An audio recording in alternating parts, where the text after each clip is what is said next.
Praise lord హల్లెలూయా. ఈ విశ్వాస గృహం అనే ప్రోగ్రాం మీరు చూస్తున్న అందరికీ ప్రభుపేట వందనాలు. ఒక స్తుతి పాటతో ప్రార్థనతో మనం దేవుని వాక్యం ధ్యానిద్దాం. మనసున్న మంచి దేవా, నీ మనసును నాకిచ్చావా, మనసు మలినమైన నాకై మనిషిగా దిగి వచ్చావా, నా మదిని కోవలిగా మలుచుకోవయ్యా, నా హృదిని రారాజుగా నిలిచిపోవయ్యా, నా మదిని నీ కోలిగా మలుచుకోవయ్యా, నా హృదిని రారాజుగా నిలిచిపోవయ్యా. మనసున్న మంచి దేవా, నీ మనసును నాకిచ్చావా, మనసు మలినమైన నాకై మనిషిగా దిగి వచ్చావా.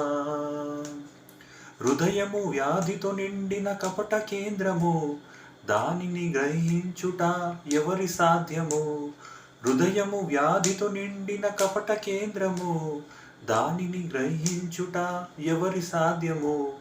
మనసు మర్మమెరిగిన మహనీయుడా, మనసు మర్మమెరిగిన నిజ దేవుడా, మనసు మర్మమెరిగిన మహనీయుడా, మనసు మార్చగలిగిన నిజ దేవుడా, నా మదిని నీ కోలిగా మలుచుకోవయ్యా, నా హృదిని రారాజుగా నిలిచిపోవయ్యా. మనసున్న మంచి దేవా, నీ మనసును నాకిచ్చావా, మనసు మలినమైన నాకై మనిషిగా దిగి వచ్చావా. చంచల మనసాడించు బ్రతుకు ఆటను, వంచన చేసి నడుపును తప్పు బాటను. చంచల మనసుండించి బ్రతుకు ఆటను, వంచన చేసి నడుపును తప్పు బాటను. అంతరంగమును పరిశీలించు యేసయ్యా, స్థిర మనసుతో నీ దారిలో సాగివయ్యా. అంతరంగమును పరిశీలించు యేసయ్యా, స్థిర మనసుతో నీ దారిలో సాగనివ్వయ్యా. నా మదిని కోవలిగా మలుచుకోవయ్యా, నీ హృదిని నా హృదిని రారాజుగా నిలిచిపోవయ్యా. మనసున్న మంచి దేవా, నీ మనసును నాకిచ్చావా, మనసు మలినమైన నాకై మనిషిగా దిగు వచ్చావా. నిండు మనసుతో నిన్ను ఆశ్రయించితి, దీన మనసుతో నీ కడ శరము వంచితి. నిండు మనసుతో నిన్ను ఆశ్రయించితి, దీన మనసుతో నీ కడ శిరము వంచితి. పూర్ణ శాంతి గలవానిగా నన్ను మార్చుమా, తరతరములకు క్షేమము చేర్చుకోమా. పూర్ణ శాంతి గలవానిగా నన్ను మార్చుమా, తరతరముకు క్షేమము చేకూర్చుమా. నా మదిని కోవలిగా మలుచుకోవయ్యా, నా హృదిని రారాజుగా నిలిచిపోవయ్యా. మనసున్న మంచి దేవా, నీ మనసును నాకిచ్చావా, మనసు మలినమైన నాకై మనిషిగా దిగి వచ్చావా. ప్రైజ్ లార్డ్ హల్లెలూయా. సైన్యములకు అధిపతి యెహోవా, మా నిజమైన దేవా, మాకు బహుగా ప్రేమిస్తున్న మా దేవా, ఈ సమయంలో ఆరాధించడానికి ప్రార్థించడానికి మీ వాక్యం ధ్యానించడానికి మాకు సమయం ఇచ్చినందుకు, మాకు మీ కృప చూపినందుకు మీకు వందనాలు చెల్లిస్తున్నాం. మీ పరిశుద్ధ రక్తంతో మమ్మల్ని కడగండి, మీ వాక్యంతో మాకు బలపరచండి, మీలో మా విశ్వాసం దృఢపరచండి, మీ ముఖకాంతి మా మీద ప్రకాశించండి, మీ చిత్తంలో మాకు సంపూర్ణంగా నడిపించండి. మీ అగ్ని అభిషేకంతో నింపి, మీ పరిశుద్ధాత్మతో మాకు నిరంతరం నడిపి, మీరే మహిమ ఘనత ఆరాధన యుగ యుగకు పొందుకోమని యేసుక్రీస్తు అనే పరిశుద్ధ నామంలో ఘనమైన నామంలో అడిగి వేడుకుంటున్నాం తండ్రి. Amen amen. మన కోసం యేసయ్య ఈ లోకంకి వచ్చి మనకు మార్చాడు. మీకు మార్చాడో లేదో మాకు తెలియదు, కానీ నన్నైతే మార్చాడు. ఈ పాట చాలా నా హృదయానికి నచ్చిన పాట. ఎందుకంటే మనసు మలినమైన నాకై మనిషిగా దిగి వచ్చాడు నా యేసయ్య. ఒకప్పుడు నా జీవితం ఎలా ఉండే, నన్ను మార్చాడు నా దేవుడు. ఎందుకంటే నా పాత రోత జీవితం చాలా చెడ్డదిగా ఉండే. నోరిప్పితే చాలా చెడ్డ మాటలు, చాలా బూతు మాటలు, ఎవరిని కొట్టుదామా, ఎవరితో కొట్లాడదామా అని నా జీవితం ఉండే. ఒకసారి నా సాక్ష్యం పూర్తిగా నేను చెప్తాను తర్వాత, కానీ ఈ 2 నిమిషాలు నా సాక్ష్యం చిన్నగా పంచుకోవాలని నాకు ఒక ఆశ ఉంది. ఎందుకంటే ఈరోజు నేను ఎందుకు యేసయ్య గురించి పాటలు పాడుతున్నాను, ప్రార్థన చేస్తున్నాను, యేసయ్యకి ప్రార్థన చేస్తున్నాను, ఎందుకు దేవుని వాక్యం మేము ప్రకటించాలని ఆశ, కోరిక ఉంది. ఎందుకంటే మేమేం పాస్టర్ల కొడుకులం కాదు, చాలా మంచి క్రైస్తవ కుటుంబం నుంచి మేము రాలేదు. ఇంకా మా తల్లిదండ్రులు కూడా బైబిల్ మంచిగా తెలియదు అప్పుడు. కానీ మా ఇంటికి చాలామంది దేవుని వాక్యం చెప్తుండే వచ్చి, కానీ మా ఇంటి వాళ్ళు ఇంకా మేము కూడా ఇన్నట్టు ఉండి మళ్ళీ మర్చిపోతాం దేవుణ్ణి. అలాంటప్పుడు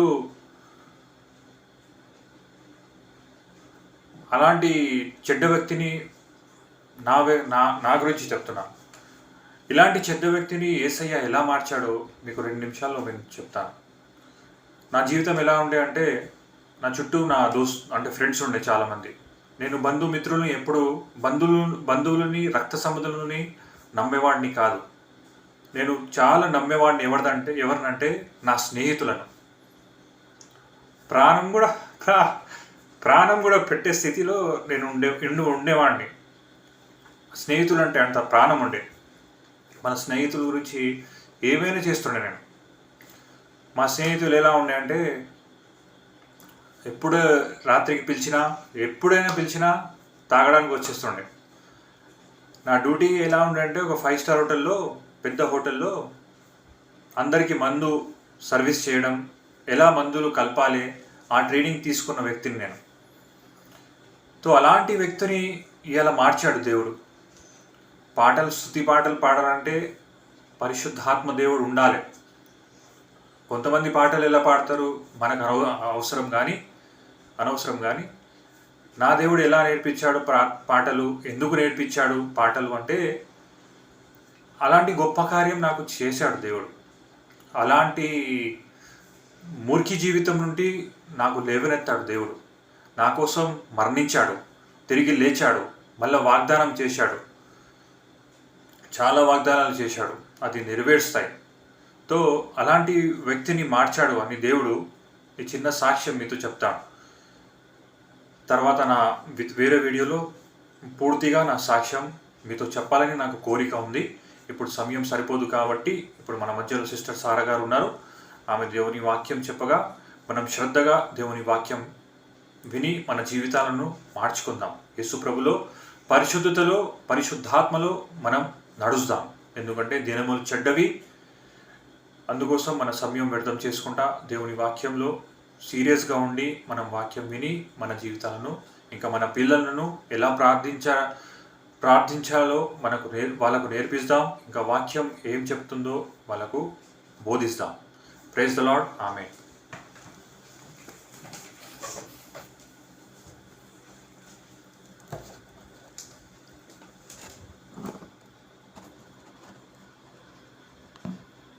ప్రైజ్ ద లార్డ్. హల్లెలూయా. ఈరోజు మనతో దేవుడు సూటిగా మాట్లాడే అంశం మీరు విన్నారు కదా బ్రదర్ గురించి. ఇంకా చెప్పాలంటే చాలా విషయాలు ఉన్నాయి. ఎందుకంటే మేము ఇక్కడ నిలబడ్డామంటే మా జీవితమే ఒక సాక్ష్యం. మేము దేవుణ్ణి ప్రకటిస్తున్నామంటే అది మా ధన్యత. కానీ ఇది తెలిసి కూడా మనం దేవుని మెసేజ్ని పక్కన పెట్టేస్తున్నాం. అది మనకు మంచిది కాదేమో. ఎందుకంటే ఊరికెవరు ఇక్కడ నిలబడి ఇంత సమయం దేవుడికి ఇవ్వరు కదా. ఎందుకంటే ఆ సమయంలో మాకు లేదు ఇలా చెప్పేటోళ్ళు, ఈ సమయంలో మీకు చెప్పేటోళ్ళు ఉన్నారు. జాగ్రత్తగా వినండి. ఎందుకంటే దేవుడు మనసు మార్చుకునే దేవుడు అంట. ఏ స్థితిలో అయినా కూడా మనసు మార్చుకుంటాడంట. మన అంశం ఏంటంటే, దేవుడు చేయు కీడు మాని పశ్చాత్తాపపడును, వారిని క్షమించును. యోనా గ్రంథంతో దేవుడు మాట్లాడుతున్నాడు. కీడును మాని కీడు చేయాలని ఉద్దేశించాడంట. ఆ కీడును మనస్ఫూర్తిగా పశ్చాత్తాపపడి ఆ ప్రజలను క్షమించి ఆశీర్వదించాడంట. ఎందుకు అలా జరిగిందో తెలుసా? మనం యోనా గారి గ్రంథంతో ఆయనతో ఈరోజు దేవుడు మనకు నేర్పిస్తున్నాడు. మనం అందరినీ దూషిస్తూ ఉంటాము. వీళ్ళు ప్రార్థనకు రారు, వీళ్ళు ఇలాంటి వాళ్ళు, వీళ్ళు దుర్వాసన కొడుతున్నారు. నీకేం తెలుసు, నాకేం తెలుసు ఎవరిని ఎప్పుడు దేవుడు వాడుకుంటాడు?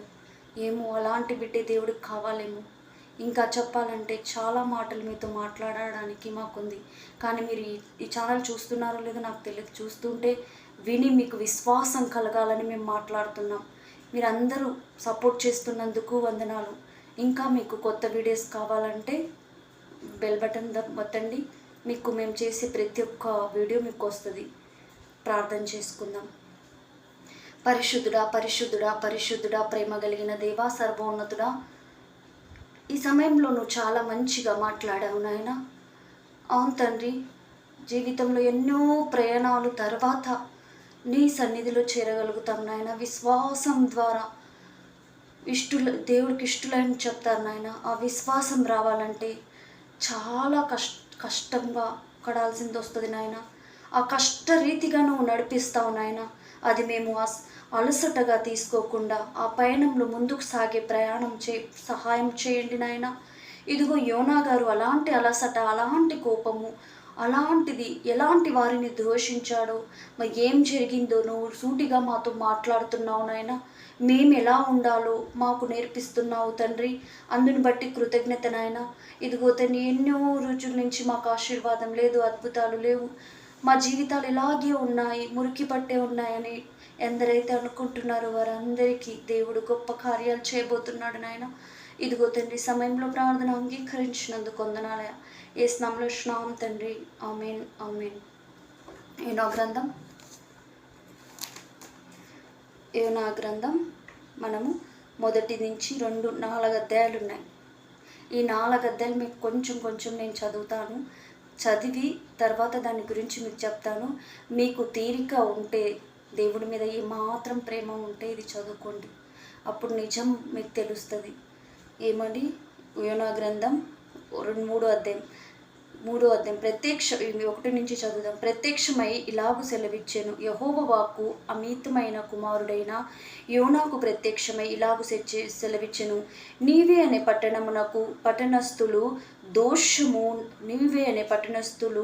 దోషము నా దృష్టికి ఘోరమయ్యేను గనుక నీవు లేచి నీవేనే మహాపట్టణమునకు పోయి దానికి దుర్గతి కలుగునని ప్రకటింపుము. అయితే యెహోవా సన్నిధి నుండి తిరక్షా పట్టణమునకు పారిపోవలెనని యోనా ఎప్పేకు పోయి తరష్కానకు పోవు ఒక ఓడను చూచి ప్రయాణమును కేవు ఇచ్చి యెహోవా సన్నిధిలో నిలవగా ఓడ వారితో కూడి తరష్కకు పోవుటకు ఓడ ఎక్కెను. అయితే యెహోవా సముద్రం మీద పెద్ద గాలి పుట్టించెను. సముద్రం ఎందు గొప్ప తుఫాను రగిలి ఓడ బద్దలైపోగతి వచ్చెను. కాబట్టి ఈయనకు దేవుడు చెప్పిందేంటి? అక్కడ చాలా ఘోరమైన స్థితి ఉంది. అక్కడ చాలా అల్లరితో వాళ్ళు నశించిపోతున్నారు. నా ఉగ్రత వాళ్ళ మీద రాబోతుంది. నువ్వు పోయి చెప్పు, ప్రకటించు. నేను ఇలా ఆలోచిస్తున్నాను నా ప్రజల గురించి. వాళ్ళకు భయం దేవుడు ఎవరిని నశించడం దేవుడికి ఇష్టం లేదు. ఎందుకంటే ఏ బిడ్డైనా తన దగ్గరికి వస్తాడేమో ఈ మాటలు చెప్తే, తను అర్థం చేసుకుంటారేమో, తను మాట్లాడడానికి ఎప్పుడు సిద్ధంగా ఉంటాడు మనతో దేవుడు. కానీ మనం సిద్ధంగా ఉండము. మనం చెవులు ఇవ్వాలంట. ఎందుకంటే యేసయ్య చెప్పారు, మనము చెవులు దుర్ద చెవులు గలవారై ఉన్నామంట. దుర్ద చెవులు అంటే అర్థం తెలుసా మీకు? మంచి శుభవార్త వినడానికి మనకు ఇష్టం ఉండదంట. ఏదో పక్కన వారి ఏదేదో వేరే ముచ్చట్లు వినడానికి మనకు చెవులు ఇస్తామంట. కానీ దేవుడి వాక్యాన్ని ఇవ్వడానికి చెవులు ఇవ్వమంట. అందుకే నువ్వు పోయి ప్రకటించు యోనా అని ప్రవక్తకు చెప్తే, అతడు వాళ్ళెక్కడ ఇతడిని చంపేస్తారు, దీనికంటే వేరే దేశానికి నేను వెళ్ళిపోతాననేసి ఓడ ఎక్కాడంట. కానీ మన దేవుడు వదిలే దేవుడు కాదు. ఎందుకంటే ఒక బిడ్డ నశించిపోతున్నాడు, ఒక బిడ్డ ఇంకా కూలిపోతున్నాడంటే ఆ బిడ్డను లేవనెత్తడానికి పంపిస్తాడు ఖచ్చితంగా. ఆ బిడ్డ కావాలి దేవుడికి. ఏ బిడ్డ నశించడానికి వీల్లేదు. 100 గొర్రెలను మేపేదే కాపరి ఒక్క గొర్రె తప్పిపోయిందంట. ఆ గొర్రెను కోసం ఈ 99 గొర్రెలను ఇడిచిపెట్టి ఒక్క గొర్రె కోసం వెళ్ళాడంట. ఆ గొర్రె దొరకగానే ఆ గొర్రె నువ్వు నేను ఎందుకు కాకూడదు? ఆ గొర్రె దొరకగానే భుజముల మీద ఎత్తుకున్నాడంట కాపరి. ఎత్తుకొని సంబరం చేశాడంట. పరలోకంలో కూడా నీ కోసం నా కోసం అదే సంబరం దేవుడు చేస్తాడు. తన దూతలతో గానాలతో నా దేవుడు, నా బిడ్డ నాకు మళ్ళీ దొరికింది, నా గొర్రె నాకు మళ్ళీ దొరికిందని దేవుడు పిలుస్తున్నాడంట. మరి అంత దేవుడు ఎంతో కష్టంగా ఎంతో ఇష్టంగా చేసుకున్న ఆ దేశాన్ని, ఆ సృష్టిని దేవుడు నిర్మూలం చేస్తాడా? చేయలేడు. అందుకే హెచ్చరిస్తాడు మనకు ముందే భయంతో జాగ్రత్తగా ఉండమని. కానీ ఆ ప్రజలకు చెప్పాలంటే యోనాకి ధైర్యము లేదు. తర్వాత ఏమైందో తెలుసా? ఇతడికి అలాంటి పరిస్థితి రావాలి, ఆ కష్టం ఇతడికి తెలిస్తే కానీ ఆ ప్రజల కష్టం ఎట్లా తెలుస్తుంది? ఇతడికి ఏం చేయాలో అది దేవుడికి తెలుసు. అప్పుడు వేరే దేశానికి పారిపోతుంటే ఓడ ఎక్కాడంట. ఓడ ఎక్కి కాబట్టి ఓడ వెక్కి బద్దలాయను వచ్చెను. 5వ వచనం. కాబట్టి నావికాలు భయపడి ప్రతివాడు తన తన దేవతలను ప్రార్థించి ఓడ చులకన చేయుటకు అందులోనున్న సరుకులు సముద్రంలో పారవేసిరి.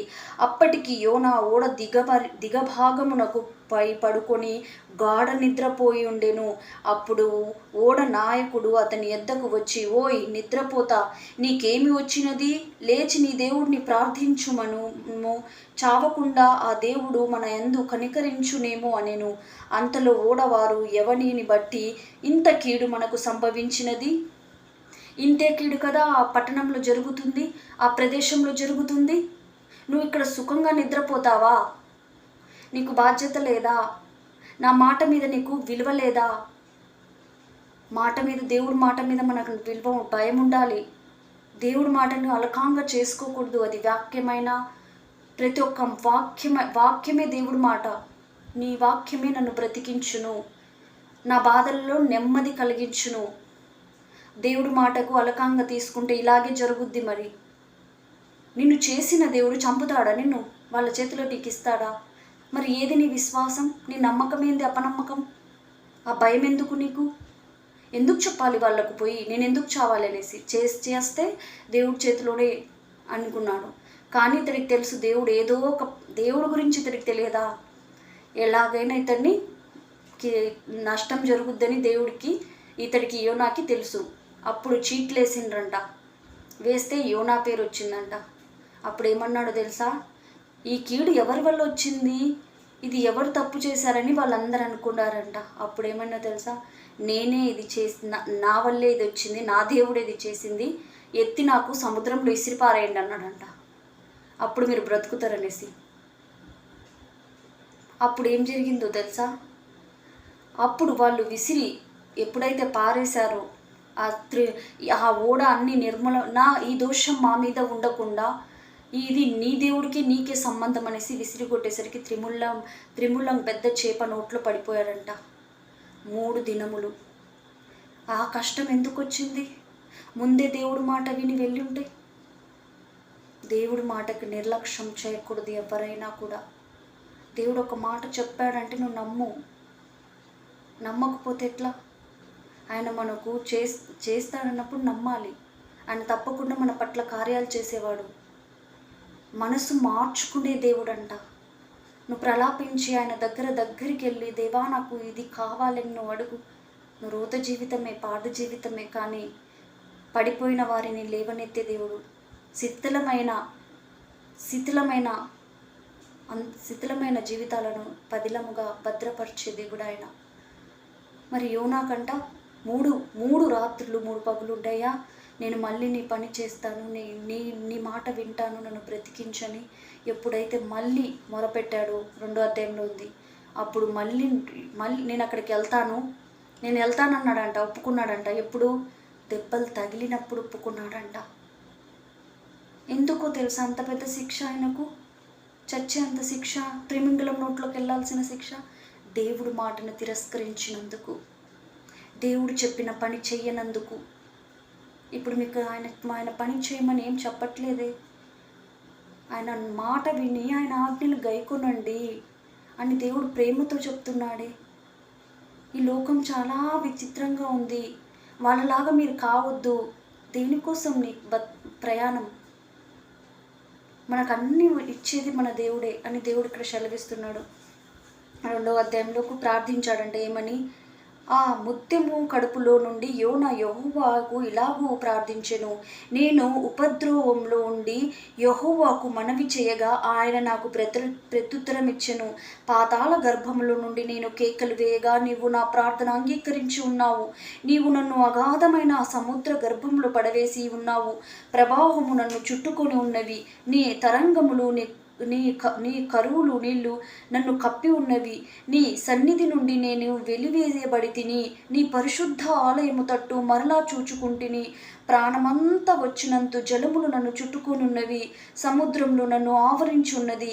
సముద్రం నాచు నా తలకు అంటుకొని ఉన్నది. నేను మరెన్నటికి భూమికి గడియలు వేయునట్టు పర్వతంలో పునాదుల వరకు దేవా యెహోవా నీవు నా ప్రాణము కూపంలో నుండి పైకి రప్పించి ఉన్నావు. కూపంలో నుండి నాకు ప్రాణములు నాలో మరలిచ్చి ఉన్నావు. నేను యెహోవాకు జ్ఞాపకం చేసుకుంటుని. నీ పరిశుద్ధాలయములోనికి నీ ఎద్దకు నా మనవిచే వచ్చెను. అసత్యమైన విరుద్ధ దేవతల యందు లక్ష్యముంచువారు తమ కృపాధారము విస్తరించును. నేను నిజమైన దేవుణ్ణి నమ్మి ఉన్నాను. కోపంతో ఆ బాధతో త్రిలింగంలో కడుపులో ఉన్న బాధతో వేదనతో ఎప్పుడైతే ప్రార్థించాడో, ఎందుకంటే అక్కడ నాశనం అయిపోతుంది ఆ దేశం. ఈయనేమో నేను పోనంటున్నాడు. మళ్ళీ నాకు ఎట్లా అక్కడ పంపించాలి? ఎవరు చెప్పాలి ఆ మాటలు? ఎవరి ద్వారా ఆ మాటలు ప్రకటించాలి? వాళ్ళ దగ్గర ఏమున్నా కూడా వాళ్ళు వినే స్థితిలో లేరు. మనం కూడా వినే స్థితిలో లేరు. కొంచెం ఏమైనా అయినా కూడా మనం అసలు బైబిల్ చదవాలి, ప్రార్థన చేయాలని ఆసక్తి మనకు లేదు. సోమరితనం వచ్చేసింది. ఒక బద్ధకం. వాక్యం ఒక పక్క వస్తుంటుంది, సీరియల్ ఒక పక్క వస్తుంటుంది. ముందు బటన్ వచ్చేసి సీరియల్ చూస్తారు. మరి సీరియల్లో ఇది లేదు కదా, సీరియల్ నిన్ను కాపాడదు కదా, వేరే వ్యర్థమైన మాటలు నిన్ను కాపాడవు కదా. ఇప్పుడు ఈ ప్రపంచంలో నువ్వు చాలా సంతోషంగా ఉండొచ్చు, కానీ పరలోక రాజ్యంలో, దేవుడు రాజ్యంలో ఎలా మనం తలెత్తుకొని ఉండగలుగుతాం? ఇతడికి ఎలా తెలుస్తుంది? చిన్న బిడ్డల కొరకు మొత్తానికి నాశనం చేయాలని దేవుడు డిసైడ్ చేసుకున్నాడు. వాళ్ళు ఎప్పుడైతే పశ్చాత్తాప పడతారో అప్పుడే రక్షిద్దాము అని దేవుడు అనుకున్నాడంట. ఎప్పుడైతే మనల్ని మనం తగ్గించుకొని ప్రార్థన చేద్దాం. మన పాత జీవితం ఎలా ఉందో మనకు అందరికీ తెలుసు, కానీ యేసులో కొత్త జీవితం మనకిచ్చాడు దేవుడు. నూతనమైన జీవితం ఇచ్చాడు. ఇది అన్యులకు లేదే, మనకిచ్చాడే. మనం రూఢిగా గట్టిగా చెప్పగలుగుతాం, అవును నేను నా దేవుడితో సమాధానంగా ఉన్నాను, సంతోషంగా ఉన్నాను, ఒక 10 నిమిషాలు నా తండ్రి సన్నిధిలో కూర్చుంటే నాకు ఎక్కలేని సంతోషం వస్తుందని మనం గట్టిగా చెప్పొచ్చు. మనకు మొండిగా కూడా చెప్పొచ్చు. అన్ని జనులకు మనం సాక్షిగా ఉండాలి. వాళ్ళ దగ్గర మనం ముచ్చట్లాడొచ్చా, నా పరిస్థితి ఇది, నా బతుకు ఇది అని ఎప్పుడు వాళ్ళ దగ్గర మనం అలకా కాకూడదు. వాళ్ళ దగ్గర మనం బాధపడొద్దు, ఏడవద్దు. ఎందుకంటే మన దేవుడు శక్తి గల దేవుడు. వాళ్ళు వచ్చి మనకు చెప్పాలి. ఆ రోషం మనకు ఉండాలి. ఎందుకంటే మన దగ్గర పరిశుద్ధ గ్రంథం ఉంది. పరిశుద్ధాత్మ దేవుడు మనకు బోధిస్తున్నాడు. బోధించేటప్పుడు మనం ఇంకొకరికి మన బాధలు, మన కష్టాలు చెప్పొద్దు. ఇంకొకరికి మన కష్టాలు, మన బాధలు చెప్తే ఏమైపోతామో తెలుసా? అల్కాంగా అయిపోతాము. వాల్యూ ఉండదు మనకు. వీళ్ళు దేవుణ్ణి నమ్మారన్నారు, ఏంటి ఇంత బాధలు ఉన్నారు, ఇది ఇట్లా చెప్తుందేమే అంటారు, ఇంత లేమిలో ఉంది అంటారు. కానీ మనం దేవుణ్ణి నమ్మాం. మన దేవుడు మనకు సర్వం అనుగ్రహించే దేవుడు. నీ సాక్ష్యం చెప్పు. నువ్వు కష్టంలో ఉన్నప్పుడు, నీ బాధలు ఉన్నప్పుడు, నువ్వు ఏ స్థితిలో ఉన్నప్పుడు దేవుడు నిన్ను పట్టుకున్నాడు, ఏ స్థితిలో నుండి నిన్ను లేవనెత్తాడు, అది చెప్తే వాళ్ళు ఎవరికి చెప్పాలి? అది అందరికీ చెప్పుకొని పోతే మన దేవుడికి విలువ ఉండదు. ఎవరికి చెప్పాలని నీకు ప్రేరేపణ వస్తుంది. అవును వాళ్ళు ఏడుస్తున్నారు, వాళ్ళకు ముందే నువ్వు పోయి బైబిల్ తీసుకొని చెప్తే వాళ్ళు నమ్మరు. క్రియలు లేని విశ్వాసం కూడా వ్యర్థమే. క్రియలతో నువ్వు చూపించు. క్రియలతో నువ్వు ఎప్పుడైతే చూపిస్తావో, ఏముంది వీళ్ళల్లో, ఇంత సంతోషంగా ఉన్నారు, ఇంత డబ్బు కూడా లేదు వీళ్ళ దగ్గర, ఇంత ఏమీ లేదు, ఏముంది వీళ్ళ దగ్గర, వీళ్ళ దగ్గర ఉన్న సంతోషం నా దగ్గర ఎందుకు లేదు? నేనెందుకు సంతోషంగా లేకపోతున్నాను? నాకు అన్నీ ఉన్నాయి, అందరూ ఉన్నారు, కానీ నేను ఎందుకు సంతోషంగా ఉండలేకపోతున్నాను? ఏదో తెలియని ఏదో ఉంది వీళ్ళ దగ్గర. అది మనల్ని చూసి చెప్పాలి అన్యులు. అప్పుడు నువ్వు ప్రకటించు, అవును నా దగ్గర ఎవరున్నారో తెలుసా? నా కోసం ప్రాణం పెట్టిన నా యేసయ్య నా దగ్గర ఉన్నాడు. నా రోత బతుకును మార్చిన నా యేసయ్య ఉన్నాడు. నా పాతగిలిన వస్త్రములు వేసి మహిమ వస్త్రములు తొడిగాడు నా యేసయ్య అని మనం చెప్పాలి. ఇంకో విషయం, ఇక్కడ వెళ్ళాడంట 3వ అధ్యాయంలోకి రండి. అంతటా యెహోవా వాక్కు 2వ మార్లు యోనాకు ప్రత్యక్షమై ఇలాగు సెలవిచ్చెను, నీవు లేచి నీవే మహాపురంలోకి పోయి నేను నీకు తెలియజేసిన సమాచారం దానికి ప్రకటన చేయుము. కాబట్టి యోనా లేచి యెహోవా సెలవిచ్చిన ఆజ్ఞ ప్రకారం నేవే పట్టణమునకు పోయెను. ఇంకేం తప్పదు. రెండోసారి కూడా మళ్ళీ చెప్పాడంట, ఒకసారి క్షమించాడు, బ్రతికించాడు, ఇప్పుడైనా నా బిడ్డ మారుతాడు, వాక్యం ప్రకటిస్తాడు, ఇంకొకరికి సహాయపడతాడు అనేసి మళ్ళీ ఎవరిని? ప్రవక్తనే, మామూలు విశ్వాసిని కాదు, అన్యులను కాదు, బైబిల్ చదవని వాళ్ళకు కాదు, అన్నీ తెలిసిన ప్రవక్తనే. అప్పుడు ఏమైందో తెలుసా? లేచిపోయిను నీవే పట్టణంకు, దేవుని దృష్టికి గొప్పదైన 3 దినములు ప్రయాణమంతా పరిమాణము గల పట్టణమునకు యోనా ఆ పట్టణంలోకి 1 దిన ప్రయాణమంత దూరంలో సంచరించుచు 140 దినములు నేవే పట్టణము నాశనమునని ప్రకటన చేయగా, నేవే పట్టణస్థులు ఏమని చెప్పిండు? ఇంకా 4 రోజుల్లో, ఇక్కడ 4 రోజుల్లో 40 దినములు 4 దినాలు అంటే 4 రోజుల్లో ఈ పట్టణానికి మొత్తానికి కీడు రాబోతుంది, దేవుడు ఉగ్రత రాబోతుంది. ఊరికి అట్ట ఒక మాటనే చెప్పాడు ఆయన. మళ్ళీ ఇతడి మనసులో ఏమైందో తెలుసా? దేవుడు ఇంకా ఈ పట్టణానికి శిక్షించబోతున్నాడు. నేనైతే చెప్పాను, ఈ ప్రజలు ఎప్పుడు మారాలి? నేనైతే ప్రకటించాను, వీళ్ళు మారతారా? రాజా ఇంత మొండిగున్నాడు అని తన హృదయంలో తను అనుకొని ఊరికి దూరంగా ఒక పాకేసుకున్నాడంట. ఒక పాకేసుకొని చూడును కూడా వెళ్ళలేదు, ఊరికి చెప్పి ప్రకటించి వెళ్ళిపోయి అక్కడ పోయాడంట. అప్పుడు ఏం జరిగిందో తెలుసా? భయం కలిగింది. ఎవరికి? ఈ నేవీ పట్టణస్థులకు. వాళ్ళు చెడ్డవాళ్ళే, వాళ్ళకి అసలు దేవుడు అంటే తెలియదే, కానీ మనసు మార్చుకున్నాడంట దేవుడు. వాళ్ళు మనసు మార్చుకున్నారంట. ఎలా మార్చుకున్నారు? మనం 3వ అధ్యాయం చదువుదాం. నీవే పట్టణస్థులు నాశనమగునని ప్రకటన చేయగా, నీవేను పట్టణపు వారు దేవుని యందు విశ్వాసముంచి ఉపవాస దినము ప్రకటించి ఘనలేమి అల్పులేమి అందరూ గోనెపట్ట కట్టుకుని ఆ సంగతి నీవే రాజునకు వినబడినప్పుడు అతడు తన సింహాసనం మీద నుండి దిగి తన రాజవస్త్రములు తీసివేసి గోనెపట్ట కట్టుకొని బూడిదను కూర్చొని మరియు రాజైన తనను ఆయన మంత్రులను ఆజ్ఞ ఇవ్వగా, మంత్రులను రాజు ఒక ప్రవక్త వచ్చి చెప్తే ఇతడి మాటలు మేమెందుకు నమ్మాలి అని అనలేదు. లేదు, దేవుని ఉగ్రత మనమందరి మీద వస్తుంది, మనం అందరం ఉపవాసం ప్రకటించుకోవాలి, మనల్ని మనం తగ్గించుకోవాలి. అవును, మేము చాలా తప్పుడు క్రియలు, తప్పుడు ఆలోచనలు, దౌర్జన్యాలు అన్నీ చేశాము. రాజు, ఈ రాజుకి ఏం పట్టింది? రాజు దగ్గర ధనం లేదా? రాజు దగ్గర పలుకుబడి లేదా? రాజు అంటే ఎవరో తెలుసా? సీఎం కంటే పెద్ద ఆయన, ప్రధానమంత్రి కంటే పెద్ద ఆయన. ఆయన దగ్గర అన్నీ ఉన్నాయి కదా, మళ్ళీ ఎందుకు భయపడాల్సింది వచ్చింది? ధనం అక్కడికి రాదండి, ధనం అక్కడికి రాదు. ప్రాణం ఎప్పుడు పోతుందో కూడా తెలియదు. ఈ రాజుకు ప్రాణ భయం పట్టింది. నిజమైన దేవుడు ఏంటో తెలుసు ఈ రాజుకి. అందుకే తన దేవుడి దగ్గర ఎంత తగ్గించుకున్నాడు చూడండి. తన రాజవస్త్రంలో కూడా ధరించుకోలేదంట. రాజవస్త్రం ధరించుకొని మంచిగా రిటార్డుగా ఉండి ప్రార్థన చేయలేదంట. అందరు తను తగ్గించుకొని గోనెపట్ట కట్టుకొని బూడిద చదువుకొని ఏడుస్తూ ప్రార్థన చేశాడంట.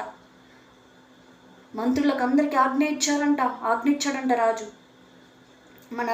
మన దేశం పాడైపోతుంది, మన ప్రజలంతా నశిస్తారు, మనం ఇప్పుడు జాగ్రత్త పడాలి, మనం పశ్చాత్తాపడాలి, మనం చేసింది తప్పులు కిరలే, దేవుడు ఉగ్రత మనం తట్టుకోలేము, ఆయన భయంకరుడు, ఆయన జాలిగల దేవుడు, ఆయన మనసు మార్చుకుంటాడేమో, ఆయన మన పాత స్థితి నుంచి కొత్త స్థితిని తెస్తాడేమో, మనకన్నీ మంచి రోజులు వస్తాయేమో, మనం తగ్గించుకుందాం, మనం ప్రార్థన చేద్దాం, మనం స్థిర మనసు మనం స్థిరంగా ఉందాము, మనకి అహంకారమైన, ఈ అసూయకరమైన, ఈ బలహీనతమైన ఆత్మలను తీసివేద్దాం. మన దేవుడు మమ్మల్ని ఆశీర్వదిస్తాడు, ఇదే పాత స్థితిలో మనల్ని ఉంచడు అని ఈరోజు మనం ఎందుకు నోటి పెట్టి పెళ్ళు? అదే పాత జీవితం ఏమవుతుంది? ఏం కాదు. ఈరోజు నుంచి నువ్వు ప్రార్థించే దేవుడు అద్భుత కార్యాలు మన పట్ల చేయకపోతే చూడు, జీవం ఇచ్చిన దేవుడు ఆ శరీరానికి ఏం కావాలో, ఏం అవసరమో అన్నీ ఇస్తాడు, సమృద్ధిని ఇస్తాడు. ఎప్పుడైతే దేవుడి పని మనం చేస్తామో మనం ఓడిపోము, మనం గెలుస్తాము. ఎవ్వరు దేవుడు నమ్మిన బిడ్డలు ఎప్పుడు ఓడిపోలేదు. కష్టం వస్తుంది కానీ నీతిమంతుడు 7 పార్లు పడినా మళ్ళీ తిరిగి లేస్తాడంట. మన దేవుడు మనకు తలగా ఉంచాడు బిడ్డలారా. ఎందుకంటే రోషం కలిగిన దేవుడు మన దేవుడు. మట్టితో చేయలేదు, మనిషి చేయలేదు మన దేవుడికి. అగ్ని వంటి జ్వాలలు కళ్ళు గల దేవుడు, ఆకాశమందు భూమి యందు ఆయన సింహాసనమైన దేవుడు అంట. మరి అంత భయంకరమైన దేవుడు రాజుకు తెలిసిందే. మరి మనకు ఈరోజు మనతోని సూటిగా మాట్లాడుతున్నావు. నువ్వు ఏ స్థితిలో ఉన్నా కూడా నేను లేవనెత్తుతాను. ఏదైనా, ఏ పరిస్థితి నీ దగ్గర కొంచెం ఉంది, దాన్ని విస్తారం చేసే దేవుడు నేను చేయాలంటే ఒక క్షణం పట్టదు అన్నాడు. ఒక క్షణం పట్టదు దేవుడు కార్యం చేయాలంటే. ఎన్నో సంవత్సరాలు జరగండి, ఈరోజు రాత్రి ఎందుకు జరగకూడదు? నువ్వు నమ్మిన ఎడలా, ఈ రాజులాగా మనం తగ్గించుకునే ఎడలా. మన దేవుడు మారిపోయే దేవుడు తెలుసా మీకు?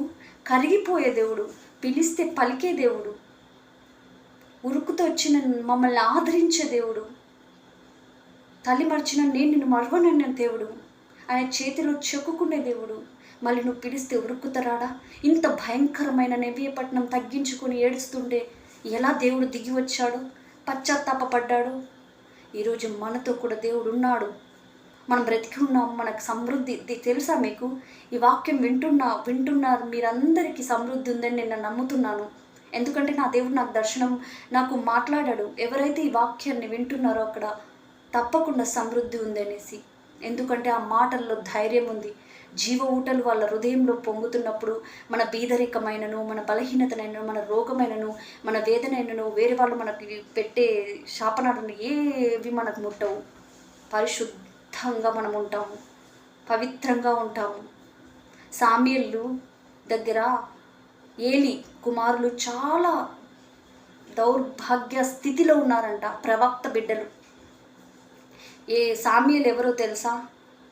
ఎన్నో సంవత్సరాల నుంచి బిడ్డలు లేని ఆమెకు నిందల పాలైతే దేవుడి దగ్గర మొరిపెట్టి ఏడుస్తే సామ్యూయేలునిచ్చి ఆ చిన్న బిడ్డను తీసుకెళ్ళి మందిరంలో పెడితే ఏలి బిడ్డలు ఎలాంటి వాళ్ళు తెలుసా? ఆడవాళ్లతో అసహ్యంగా ప్రవర్తించేవాళ్ళు, యాజకత్వంలో ఉండి. అవన్నీ బిడ్డ చూసేవాడు. ఇంకో విషయం తెలుసా?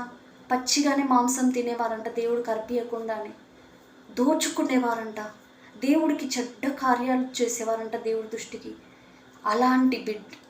ఈ చిన్న బాలుడు వాళ్ళ పట్ల వాళ్ళు ఎట్లా చేస్తున్నారో అట్లా చేయొచ్చు కదా? లేదు, అట్లా చేయలేదు. బిడ్డ ఉన్నాడు వాళ్ళతో, కానీ ఆ బిడ్డ ఆ మలినాన్ని అంటనీయలేదు. గొప్ప ప్రవక్తగా మారాడు సామ్యూయేలు. మన దగ్గర ఎందరో ఉండొచ్చు మన చుట్టూ, కానీ మన కంటనీయుడు మన దేవుడు. ఎందుకో తెలుసా? మహిమ వస్త్రములు మనకు అనుగ్రహించి ఉన్నాడు. జీవజలం ఊట మనలో ఉంది. అలాంటి మన కంటవు బురదలోనే ఉంటుంది తామర పుష్పం, చాలా అందంగా ఉంటుంది. కానీ తన రెక్కలకు ఆ పువ్వుకి మట్టంటదు, బురదంటదు, చాలా మంచిగా ఉంటుంది. గొర్రెలు కూడా అంతే చూడండి. గొర్రెలు రోతగా ఉండడం ఇష్టపడరు, చాలా నీట్గా ఉంటాయి అవి. వాళ్ళకి అసహ్యం అంట గొర్రెలకు గలీజ్గా ఉండడం. మరి వాళ్ళకి అట్లుంటే పరిశుద్ధమైన దేవుణ్ణి ధరించుకొని ఉన్న మనకు, ఈ రాజుకి దేవుడి గురించి తెలియదు. ఎంత దుర్మార్గంగా ప్రవర్తించుంటాడు, ఎంతమంది జీవితాలు పాడు చేసి ఉంటాడు, ఎలాంటి స్థితిలో ఉండుంటాడు.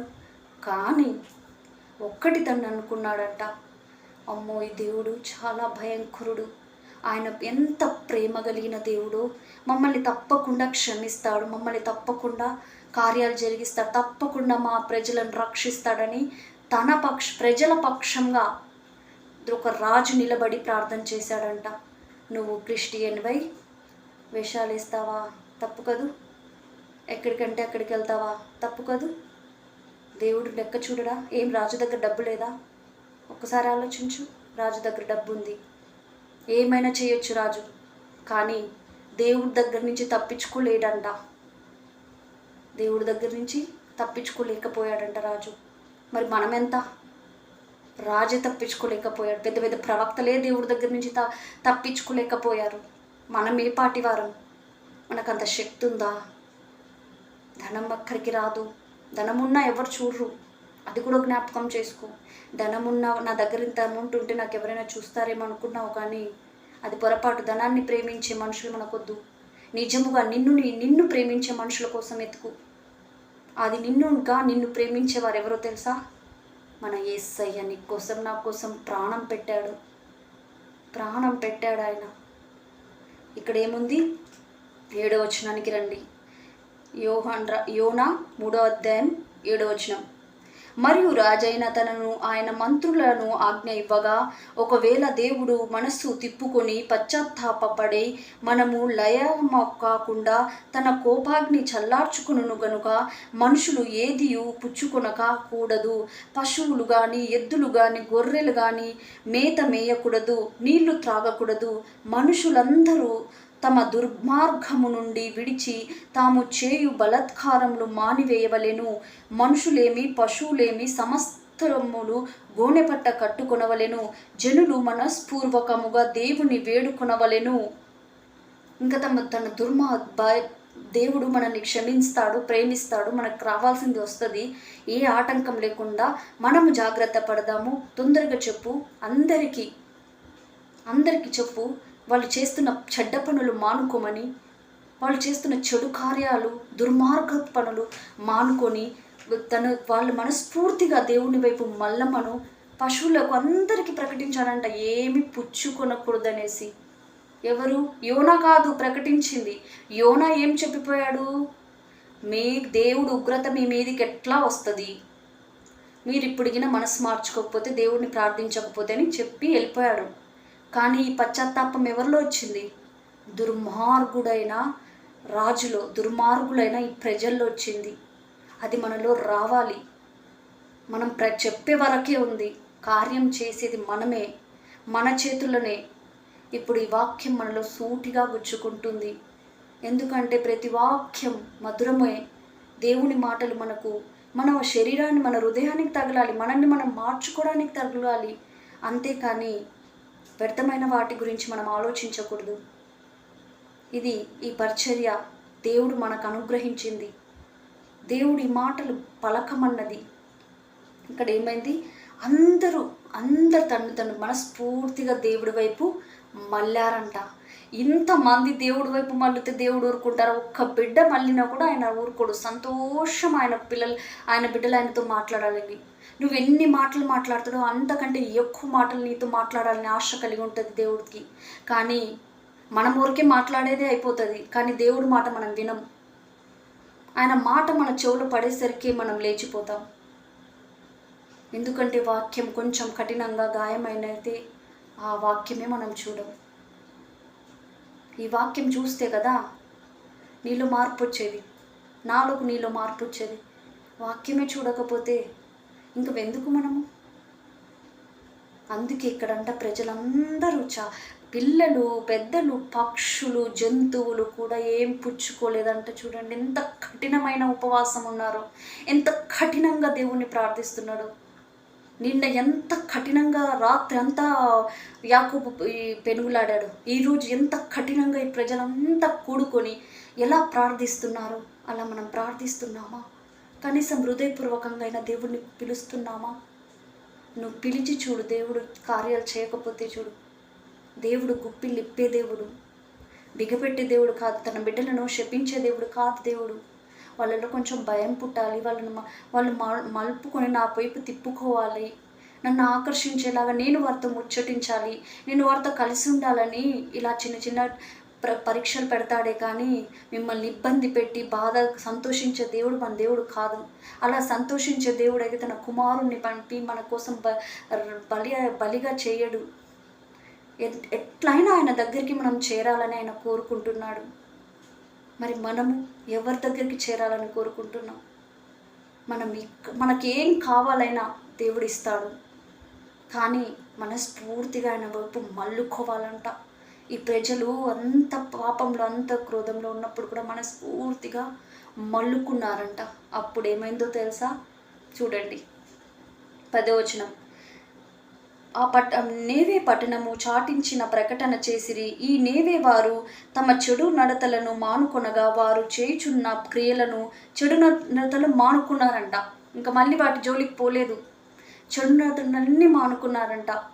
మానుకుని చెడు నడతలు ఎప్పుడైతే మానుకున్న వారు చేయుచున్న క్రియలు దేవుని చూచి పశ్చాత్తాపపడి వారిని చేయు కీడు నుంచి వాడికి చేయుదునని తమ మాట ఇచ్చిన కీడు చేయక మానెను. నేను వీళ్ళకి కీడు చేస్తానని, మా అంశం కూడా ఇదే, వీళ్ళకి కీడు చేస్తానని అనుకున్నాను కానీ ఇక కీడు చేయను, మానుకొని వీళ్ళని ఆశీర్వదిస్తాను, వీళ్ళని నా బిడ్డలుగా నా సొత్తులుగా నేను హత్తుకొని ఉంటానని దేవుడు సెలవిస్తున్నాడు. దేవుడికి మనుషులకు అసహ్యంగా కలిగిన బిడ్డలను లేపి తన గుండెలకు హత్తుకుంటున్నాడంట. ఎందుకు? వారు చేసిన ప్రార్థన, వారు ఉన్న ఉపవాసం, వాళ్ళు ప్రలాపించింది, వాళ్ళ చెడు నడతలన్నీ వాళ్ళు ఏమేమి చేసే అన్నీ ఒప్పుకొని విడిచిపెట్టడం. ఈరోజు మనం కూడా చేద్దాం ఈ పని. ఇది మనకు నేర్పిస్తున్నాడేమో ఈ దేవుడి ఈ ప్రార్థన. మనకు ఆటంకపరిచే ఆత్మలను పారదోయడానికి, మనకు ఆశీర్వాదం రాకుండా ఇబ్బంది పెట్టేదా ఆత్మలను పారదోయడానికి, మనం మారడానికి. అప్పుడు ఏమైందో తెలుసా? మళ్ళీ రండి. దేవుడేమో మానుకున్నాడు, మంచిగా అయిపోయింది, మంచిగా అంతా ఇక్కడ సంతోషం అయిపోయింది. మళ్ళీ ఎవరు వచ్చారంట? యోనా గారు వచ్చారంట. ఏంది? వీళ్ళకి దేవుడు కీడు చేస్తానన్నారు, నాశనం చేస్తానన్నాడు. దేవుడు మారిపోయాడా?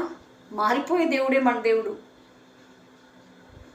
మన దేవుడు చాలా మంచి దేవుడు. ఎవరు పిలిచినా వాళ్ళ దగ్గరికి వెళ్ళే దేవుడు. ఏ కులం మతం లేదు మన దేవుడికి. అందరినీ ప్రేమించే దేవుడు. నలుపు తెలుపు, నువ్వు బీద, నువ్వు గుడిసెల్లో ఉన్నావు, నువ్వు అక్కడున్నావు, ఇక్కడ అంతస్తులో ఉన్నావు, అవేమి దేవుడికి పనికిరాదు. నీకు కుష్టి ఉంది, నీకు రోగం ఉంది, ఇది ఉంది, ఏం లెక్క చేయడు. ఎవరు పిలుస్తాడో మనస్ఫూర్తిగా వాళ్ళ దగ్గర హత్తుకొనే ఉంటాడు దేవుడు. ఏంటి ఈయన ప్రవక్త. మళ్ళీ ఇద్దరున్నారంట, పరిసేలకులు, సుంకరుడు.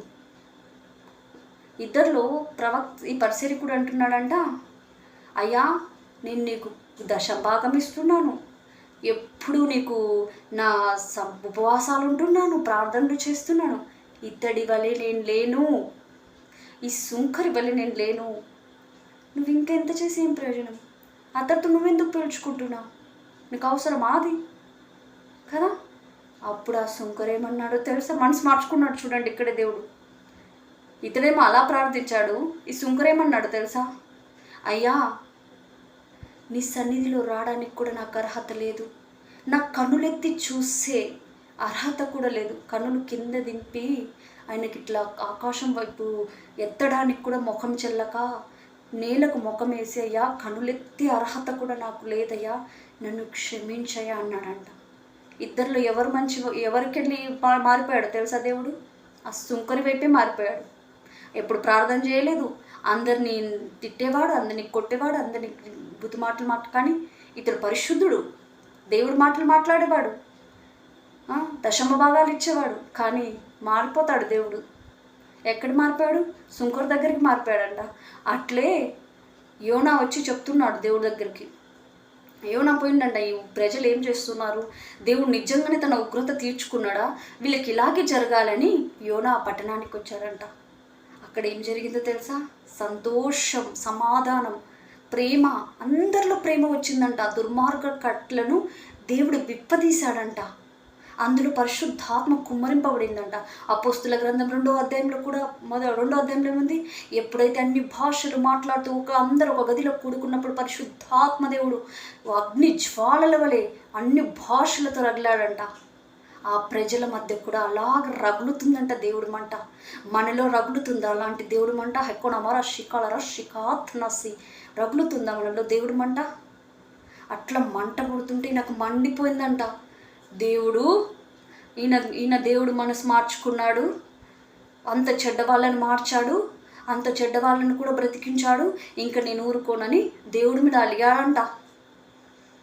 ఏమని? ఏంటయ్యా అంత చెడ్డ మనుషులను నువ్వు మారుస్తావా? నువ్వు క్షమిస్తావా?